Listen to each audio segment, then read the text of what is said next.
hin fayyadu baay'ee. Kanaafuu qoricha gara asmititti jijjiirama gara booda waggaa 3-4 ol qabna. Keessan si dubbisnaa inshaallah. Inshallah isho rabbi haa jedhu. Foloo deebisi. Ish. Ayyee Munir carraan kiyya namni hundinuu na duuba seene hawwiyyee baga wal argine jalqaba baga rabbi nagaan biyya abbaa keetiis si galchee wanni Amiin. si muudat hundinuu abshir qormaatuma ilmi namaa kun addunyaan tun nu'uu fi hawaasa muslimaatiif qormaata ganda qormaataati. Kan darbee fi muuxannoo irraa kan darbe muudannoodha kan hafeef immoo muuxannoo irraa argattadhee yaada waa hundaa ol baga rabbii nagaan si galche hedduu gaddine miidiyaa kanarraa haga dhabamte bubbultee jirta sittilee dhiyaachuu baannuu namoota hedduu akka nama yeroo hunda si hordofu takkatti hedduu si gaafataa turre garuu haala kanaan si dhaga'uu kenna hedduu gaddine haa ta'u garuu alhamdulillahi rabbil aalamiin nagaan galuun kee waa hundaa oli. Qabeenyi hin dhufaa walaakin ati nagaan galuu keeti. Akkuma muudannootitti fudhadhuutii bira darbii kan dhufuuf ammoo muuxannoo godhadhu siin jechuu barbaada. Anillee fooloo si gaafadheellee nambara kiyya si kaa'ee ture gaafuma sagalee kee jalqabaati gara miidiyaa tiktookii dhuftee keessoo si dubbisee gama tiktookiitiin. Tarii maatii namoota baay'ee si dubbisaa kun shakkii hin qabu sanumaaf. Biizii ta'uu maltaa foolollee naa deebisii nambara kiyyallee sii kaa'ee jira yoo dandeette haay naan jedhi Suudi Arabiyaa irraahi dhabeewwan ati maqaa waamte keessaa dawaan amma anuu si biratti argadheen jira Oromiyaa irraa daruurii barbaada kanaaf fooloo deebisiin jedha waan keessaan haasofnu baay'eellee jira wanti si gaafachuu barbaadu asirra dubbachuun feene fooloo deebisa sumaan siin jedha qaalii tiyyaa isinitti hin dheeradhu si bira jirra inshaallah si wajjin jirra. Obboleettiin tiyya takka duratti asirraa si wajjin jirra odoo hin taane si duuba jirra odoo hin taane si afoo jirra yookaan si wajji jirra jettee ani immootu fuuldura kee jirra ati intala kabaja qabdu intala ulfina qabdu intala gaafa ati amantaa biraa keessa jirtullee kabajaa fi ulfina guddaa nu biraa qabdu amma immoo kabaja bira darbitee amaanaa guddaa ati amaanaa teena hunda amaanaa hawaasa muslimaa guututu itti gaafatamummaa kee fudhataa jechuu kanaaf. Ta Oromummaallee ta Islaamummaallee tan dubartummaallee hunda nu biraa qabda. Abshir si faana jirra qaalii tiyya sitti hin dhagaamini si wajjin jirra ati yoomumaa barsiiftuu teenna waa hunda waa hedduu sirraa baranne itti fayyadama miidiyaa dawaa qofaa miti sirraa fayyine qofaa miti dhibee qofa odoo hin taane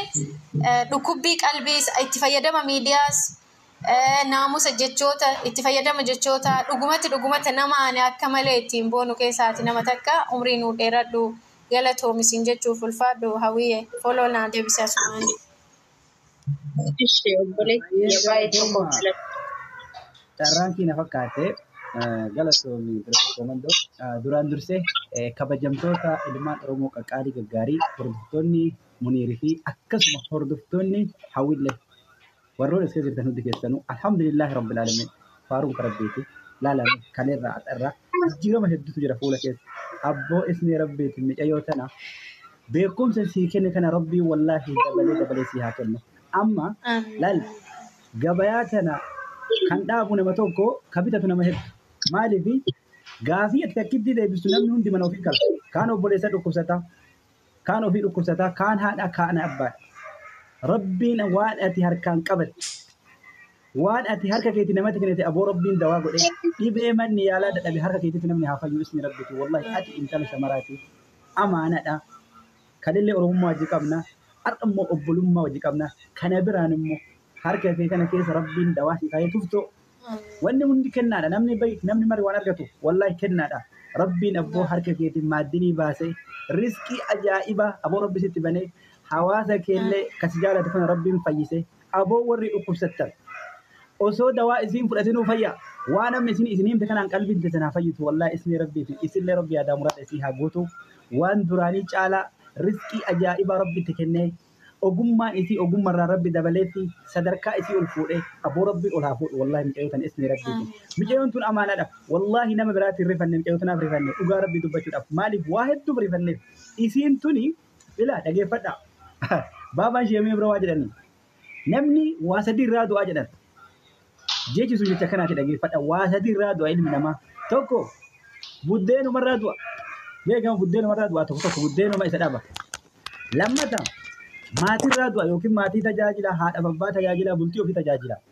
sadaffaa biyyarraa du'aa jedhan bismillah shabakaadha okay in dhagama in dhagamaami Ni dhagama si bu'e lakkee. Gaaman dhagama isitu bahe. abshir maal jechuu barbaade waa lama isin himee jira sadaffaa namni biyyarraa du'aa jedha micayyoon tuni yoo jiraattu biyyaaf jiraatti dhugatti nama keenya ni fayyaddi nu durillee qoricha keenya kana duruma abboota keenyarraa aadaa keenyarraa mee ilaala biyya arabaatti foon dheedhii nyaattu biyya keenyatti foon dheedhii shakasheeta nyaata maal jechuu muyni biyya keenyaa ka horii nyaatullee dawaadha laale midhaanii miti har'a micayyoon tun dawaa akkasii rabbiin harkisii kaa'ee hundi keessanuu jabeeffadhaa fooloo godhaa viidiyoo isii hordofaa si cinaa jirraa mi wajjin jira jedhaanii akka maatiitti jajjabeessaa isin jedhaa rabbi umrii isii haa dheeressu bakka isiin jirtutti rabbi riskillee umriillee aboo hawwii waan duraanii caalaa rabbiin laale aboo kambaanii ajaa'ibaa kan rabbi sitti banee aboo rabbiin qulfii ajaa'ibaa si harka haa kaa'e wallaahi isin rabbiitiin laale wallaahi namni si rifatee jira dhugatti micattii tana rifanneefi jirra aboo rabbiin micattii tana qulfii riskii ka addunyaallee ka akirallee isii harka rabbi haa kaa'u wallaahi yoo abbaa manaa qabaattes yoo jaalattee qabaatte yoo garaadillee aboo nama laali abbaa isii ta'u obboleessa isii ta'u jaarsa isii ta'u kasadiinuu isii ta'u rabbiin si haa kennu wallaahi isni rabbiitiin ilma si caalu immoo ati doktoraami ati waa beeytami ka si caalu ka addunyaa tana yaalu aboo rabbi si keessa naa baasu wallaahi beekumsi kee kun si qofattii miti ilmaa ilmoo teetitti taree aboo isni rabbiiti rabbi si haa milkeessu rifannoota nu si rifanne kana aboo rabbii waan harkaa qabu guddaan wallaahi gammachuu ajaa'ibaa rabbi si gammachiise akkuma ati dunyaa dhiistee maatii kee dhiistee haadha abbaa kee dhiistee rabbii kee qabattee karaa rabbii dhufte kana rahmaan immoo si duuka haa jiraatu maatiin keellee ummanni keellee si wajji jira rabbi muraada kee haa guutu du'aayi asii ol deemtu malakaa achii gad deemtu rabbi qixmaa haa godhu rabbanaa aatinaa fi duniyaa hasanata wa fil aakhirati hasanata wa qinaa azaaban naar rizqaachiin safaa edmaachiin gafaa wacii bamaanka gabii bashaanta rabbi jabaa haa jedhu hajaa isi rabbi haa baasu muniir kanallee rabbi isaa milkeessu obbo isni rabbii tana wardiyyaa shamaraa ta'e